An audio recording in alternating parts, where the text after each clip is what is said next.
জুলাই অভ্যুত্থানের পরে মানুষের মধ্যে যে একটা আকাঙ্ক্ষা সৃষ্টি হয়েছে আর কি, আমি বলবো সেই আকাঙ্ক্ষার পরিপ্রেক্ষিতে এটা একটা অ্যাপ্রোপ্রিয়েট বাজেট।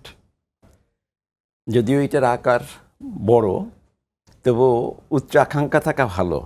গোলটা যদি আমরা একটু ভালো সেট করি আর কি, তাহলে সেখানে পৌঁছানোর জন্য আমাদের সৎ প্রচেষ্টা থাকবে এবং সেই প্রচেষ্টা এবং আন্তরিকতা হয়তো আমাদের অনেক কাছাকাছি নিয়ে যাবে।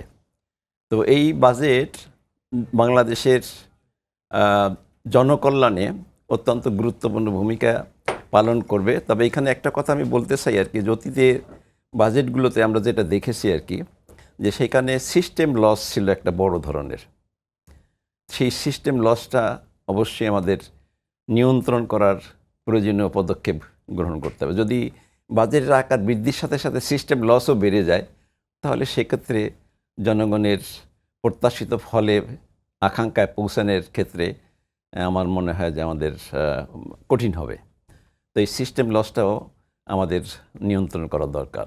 আপনি সামগ্রিকভাবে বাজেটের যে বাজেট উত্থাপন হলো সেটিকে আমার মনে হয় জনকল্যাণমূলক বাজেট হবে এবং আমরা এটাকে প্রপারলি যদি ইমপ্লিমেন্ট করতে পারি, তাহলে দেশের মানুষের কল্যাণ বৃদ্ধি পাবে।